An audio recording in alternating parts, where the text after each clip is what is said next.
So again, my name is Cheryl Hamilton. I am the director of Suitcase Stories at the International Institute of New England. Again, the International Institute of New England is a nonprofit. We serve about 2,500 refugees and immigrants annually, and we've done this for 100 years. And we say we're going to be around for 100 more. Suitcase is a program we launched a couple years ago in 2017, and essentially our mission is to raise the profile of stories of refugee and immigrant life. And we do that by featuring both immigrants, refugees, and people born in the United States whose lives have been impacted by immigration, like myself. I've worked with refugees for 20 years. We also explore stories of migration through classes and shows, and now with these new webinars. So thank you for joining and being a supporter. This night, we are joined by a very good friend and colleague, Chris Coe from Lowell, Massachusetts. Hi, Chris. Hi.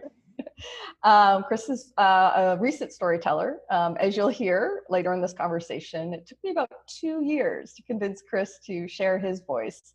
And he'll tell you why, and also talk about his piece. We did share Chris's video in the registration, but if you didn't get a chance to see it, we will be sharing it again afterwards in the confirmation and thank you. So I definitely encourage you to listen. It's a beautiful piece and he spent a lot of time on it. But let me stop there and say that we will be throw your questions at any point. I'll pause throughout the dialogue and we'll respond to those. But Chris, nice to have you on. Thank you. Glad to be on. For people who aren't familiar with you or didn't hear their story, can you give a little bit about your background? Okay, so I am an immigrant from Guatemala. I was born there to two Taiwanese immigrants themselves. And since I was born, I've moved between 3 different continents. Guatemala, so Central America, and then I lived in the US for a bit, North America, and then I've moved around in Asia, so Asia. And you went to school here in Massachusetts, correct? Yes, I did undergrad at Boston College. Where you actually recently returned to share your story. I did, yeah. And when did you join the International Institute?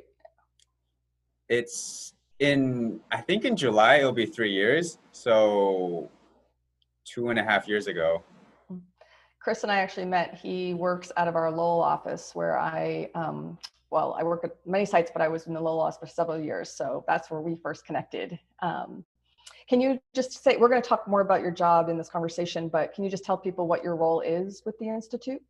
Yeah, so I'm the research specialist, and like Cheryl, I travel between the 3 sites, and I oversee the data and all the number stuff.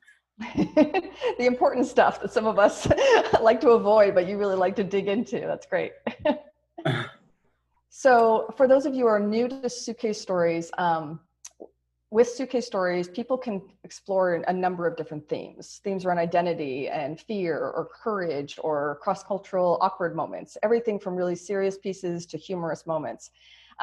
So Chris, I asked to tell a story because I actually didn't know what story he would tell, but I imagine, given what you just heard about having moved to multiple continents, he would have one. But Chris, why were you resistant at first for participating? I was resistant because I generally don't think of myself as at least I didn't used to think of myself as an immigrant. So I thought that Suitcase Stories wasn't really worth sharing. Like my story wasn't worth sharing. So I thought, why would people listen to this? Wow, why don't you consider yourself as an immigrant? I didn't even know that was going to be your answer. Because I guess it's like a stereotype thing where you have like a certain idea of an immigrant in mind. But over the last few years, I've come to learn and understand that immigrant is a broad word and it encompasses a lot of different types of people in different categories. And I used to just think of myself as someone who moved around a lot. Yeah, I think you also said to me, as so many people, when they meet you, and myself included, I'll admit, just thought you were a US born Asian American. And sometimes that's sort of in your own identity, you're like, no, Yeah. I'm actually these other things, right? Right. And so that itself, I will say it took me 2 years. I don't push anybody to do a Suitcase Story, but I was curious what Chris had to share. So why did you finally entertain the idea of telling a story? So in the span of 2 years, I actually attended a lot of other storytelling events, and I like seeing other people tell their stories and then like interacting with them afterwards. I realized that they're just as scared to get on stage, and that it's and that it's important to share those stories because it brings to life the work that we do, and it helps people outside of the direct work to better understand the lives of these different people that we work with. And I thought, if people have these misconceptions about me and I tell my story, maybe they'll realize that they also have misconceptions about other people.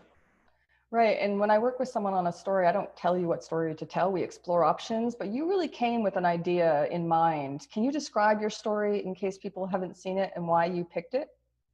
So in my story, I talk about how I was born in Guatemala and never really fitting in with the people there as an Asian in a classroom full of Latinos, and how I moved to the US and then back to Taiwan, and how like I never really fit in anywhere because there was always something different about me. Mhm. And the story is about like trying to find a place to belong. Right. And you do it really well through scenes. Can you give a snippet, for example, when you're in Texas for the first time and an example of how that sort of came up for you? So what do you mean, like how I thought of it? No, the actual, like how made people made you feel like an outsider, like the interaction with your fellow students. Like, Oh, okay. So in one of the scenes in this story, I talk about how I'm in a classroom in Texas and we're told to partner up for a worksheet. And this girl tells me that I'm a strange looking Mexican because I'm from Central America. And that's like one of the misconceptions, that people lump immigrants into categories and don't really distinguish. And that doesn't always feel so good. right. I don't know if I've shared with you, my college roommate's name was N. Kim, and she was a Korean Bolivian. And I remember receiving the information about her before I even got to college. And I saw Bolivian, I saw her name, and I did do the same double take that it seems like some of these students, and it's a good reminder to me. So when I heard your story, it immediately resonated, where it's like, yeah, we just make all kinds of assumptions of where people are from and who they are and what the identity is. So I appreciated that. How did it feel when you finally told the story? It was cathartic. I really enjoyed the experience, and I keep asking for more opportunities to tell. This is one of the jokes of Chris. It took me 2 years to ask him to tell a story, and then within a month, he had done about 4 or 5 times. And you've now told more stories since then, so I'm glad you caught the bug. Um, what's the hardest thing, though? Because a story is different than a speech, right? It's about letting someone into your life.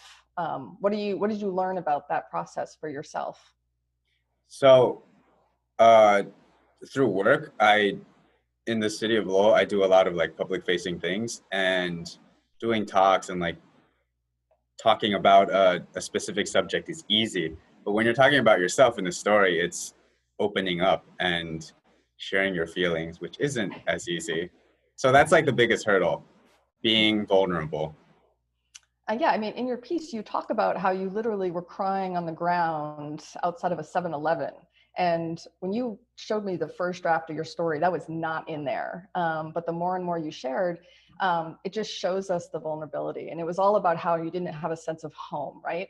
Mhm. And that home, I mean, the quote you always say, home is not a place, it's an idea, right? Yeah. Um, where is home to you now? Is that where you sit now? Is it about an idea or? Yeah, I actually feel very belonged right now. I just made up a word. I No, to me, Massachusetts is home now. I've been here longer than I have any other place. Hmm. Yeah, Chris and I today had the opportunity to co-teach a class. We do Suitcase Stories Unpacked. This is where we actually go into companies and schools and nonprofits, and we teach the art of storytelling through the lens of migration. And Chris came and talked about his story today, and these were people who had never heard it. And Chris highlights about the importance of belonging. To give you, as I did with the students earlier, there's a sort of, after 20 years in this field, there's been sort of a trajectory about how to talk about the interaction of US and foreign born and all of those relationship building. And it used to really focus on things around assimilation or integration. But in the last 5 years, the focus has really been on the term belonging. because it's much more encompassing. And Chris, watching those students today listen to your story, because we could see all their faces on the screen, everybody started nodding when you talked about the importance of belonging. Is it an ongoing process for you, or is there some moment in living here, for example, in Massachusetts, that you were finally like, okay, I belong, I feel good? What has it been? No, I think it's an on and off process, and because there's always more room for growth, and it's kind of like when we do resettlement work, like what does it mean to be integrated? Mm-hmm. Because there's no like set, you can't define that. It's an abstract. Mm-hmm. Yeah, I think you and I and many people who work at the Institute or in our field, part of our charge is to help make people feel like they belong, but also to see from them what belonging means for them and what they've taken from the different places. And I know that's partly what motivated you to tell your story, right? Is you felt a keen sense of connection in a way that I don't even feel with some of our clients. And I'm personally glad you're there. Let me pause for a moment. If people have questions, please feel free. I'll forward them on to Chris so he can answer. You can just type them in the comments at the bottom. I'll give people a minute.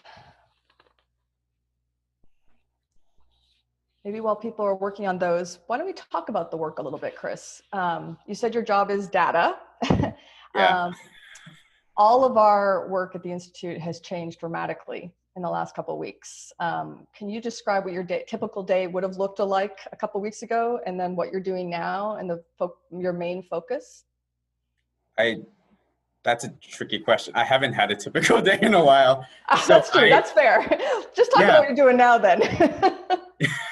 No, so I visit each of the sites and help staff both with direct training on how to use our databases and also overseeing the like the end of the month or end of the year reports that we submit to our different funders.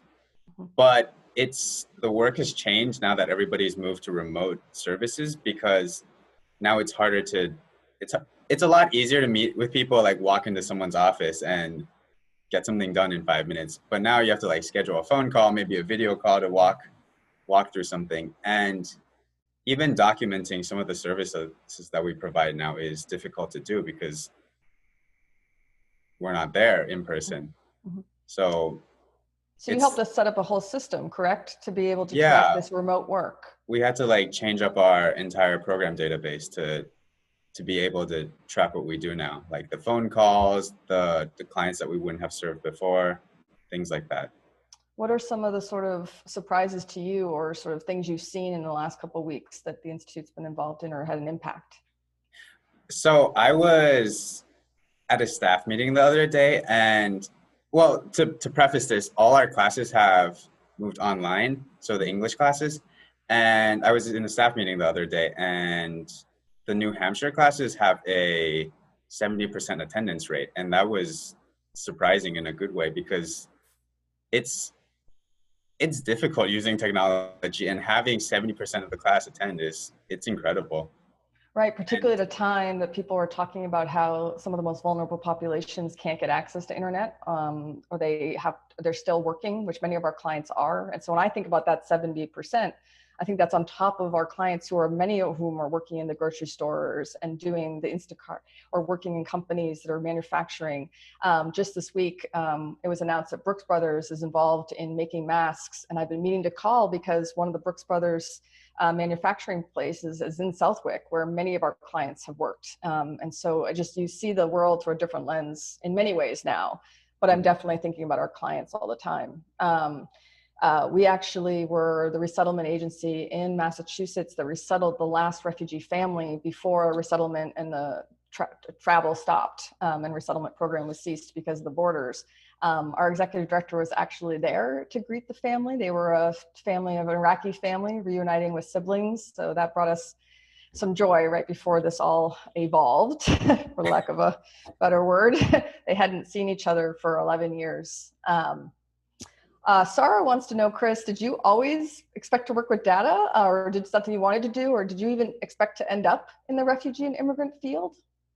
I Not specifically. I've worked in a lot of different nonprofits. I did College Bound, which Mhm. was a program that assists high school and middle schoolers prepare for college.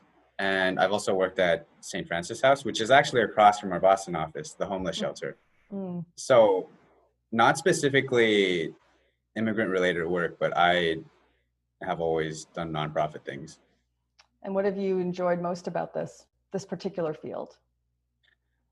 So in the other two roles that I had, I did direct work, but here at the institute, I don't actually normally I don't do any of the hands-on, and I I think it's a privilege to be able to work with the staff who do and Mhm. to see the result and the impact of their work in like tangible numbers that we can share with other people, and I think I find great joy in that. I love it.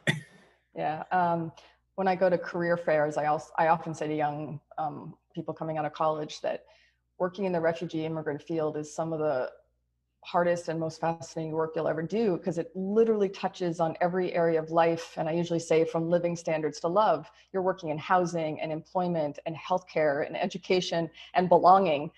There's literally, you're helping people rebuild a life. And so if you have an interest in any area of that, it connects to immigrants. I also talk about, sometimes people say, are there enough jobs in the refugee and immigrant field? And my feeling is you don't have to work in a title that's a refugee and immigrant job. In fact, you can be in any company and be a liaison and notice whether your communities are being served and whether information is accessible in multiple languages and be a good ambassador. So I offer that to everybody. How do we all notice right now, particularly who's being served and how do we help them? Kurt, a storyteller, says, if you were going to start teaching others the art of storytelling, where would you begin? Chris, I'm going to let you start because I do teach storytelling, but where would you Oh, start? when I start, you're that's 3 months in, you're an expert. yeah, teaching is a lot harder than doing. I would say that you have to the story. I would tell the students that whatever story they're working on, it has to be something that they have to be ready to share it because, like we talked about earlier, you have to be vulnerable and you have to share those emotions. You can't just talk about something matter of fact. Like I was at the grocery store, I ran into a lady, she made me uncomfortable. Yeah, there has to be That's some not. meaning. Yeah, Yeah. yeah, that's great. Oh, geez. What would you do? Yeah, I was just thinking, I'm going to answer this on a one-on-one, how I do it with Suitcase Stories, because it's a little different. There's classes I teach, which is much more structured. But I find, particularly with Suitcase Stories, because, as you said, Chris, it's really vulnerable. You're also going to be talking about subjects that are controversial sometimes or uncomfortable, whether we're talking about immigration policy or we're talking about bias and prejudice. Um, that people, when I sit with somebody, it's actually not about teaching them storytelling. It's about making them feel their voices matter, first and foremost. And also making them feel like even if they come to the table with me with a story, it often is not the story they end up telling. There's an expression in the storytelling world that one good story calls another. And what we mean by that is that if I tell a story, it's going to make you, people listening, probably think of a story yourself. But oftentimes it also happens to ourselves. Like once we start sharing something, and this happened on the classroom today with Chris and I, this young woman started talking about how she didn't speak English. She was living on the vineyard. She was from Brazil, and she was struggling to feel like she fit in because she was the only Brazilian on the vineyard. And it was thankfully her teacher jumped in and helped her. And then that made her think about a friend who also helped her. Next thing she knew, she was off and running. So when you join storytelling, it's not theater, you're not performing. You just have to be open to the possibilities of the stories you might tell. And then to Chris's point, then decide if that's a story you can tell. So honestly, that's where I start, is just letting yourself be open and explore your life. Let's see. Cubana wants to know, Chris, ooh, this is nice. How do you feel like your role at the International Institute makes a positive impact in the lives of refugees and immigrants? Aw. So so we one of the things we ooh, I feel like the work that I do capturing this data puts helps. paint a picture of the work that we do, because our work is so diverse. We offer so many different services that sometimes it's hard to see the bigger picture when you get lost in the individual services. But working with that data and being able to compile it into meaningful stories and being able to tell that to people who are interested in working in immigration, or our funders, or or researchers who are interested in the subject, having that information and being able to share it with others, I think is important, because it helps people understand what we do, and it indirectly impacts all of the clients that we work with. It actually also reminds me of another quote. I had the privilege of participating in this humanitarian conference, and one of the speakers stood up and said, if you can get it right for refugees, you can get it right for everybody. And what he was meaning is that the obstacles, particularly refugees have, given their displacement, the length of their displacement, their food insecurity, economic insecurity, et cetera, if you can figure out how to help someone like that, you've essentially improved the system for any individual. And so sometimes when I think about our work, I think about that. And the impact is that if us, any immigrant organization in Massachusetts or New England or anywhere, when we try to break down one obstacle, whether it's to employment or to higher ed, that's not a barrier that someone else might have. So we've even made it easier for everybody. So Chris, I think, again, your data work is incredibly important, as much as also our frontline services making those phone calls and trying to break down those barriers. We know that right now we are going to have clients that are going to be unemployed because companies and people are becoming unemployed. And so one of the barriers we're doing is helping people with unemployment enrollment, and making sure that they can get that, they understand how to do it. There was a woman on CNN last night being interviewed who was I would just say, seemed like a college graduate white woman trying to do it. And she said, this is hard. And I have some tech experience. So we have to think about the different education and backgrounds people have. Puspa wants to know, I have interns who are second generation Chinese immigrants. They speak only broken Chinese, so they have some fluency, but you were raised in Guatemala. Are you, actually, Chris, I'm going to summarize this. Are you fluent in Taiwanese at this point, or Mandarin, sorry? I can speak and listen fluently, and read, but I can't write. Embarrassing, but I can't write. It's not embarrassing. I don't even speak anything besides English. So do you maintain all three languages, or is that a challenge? Is it something you're deliberate about? So English is what I'm best at. Spanish is my second most fluent, because whenever I communicate with my parents, I communicate in Spanish. So, and then I do our interpretation work in Lowell. So I have a lot of opportunities to practice Spanish. Chinese, less so. I don't have as many, but I could still speak and communicate. We actually serve a lot of being in Chinatown in Boston. We have a large population, but you're up in Lowell, so I am.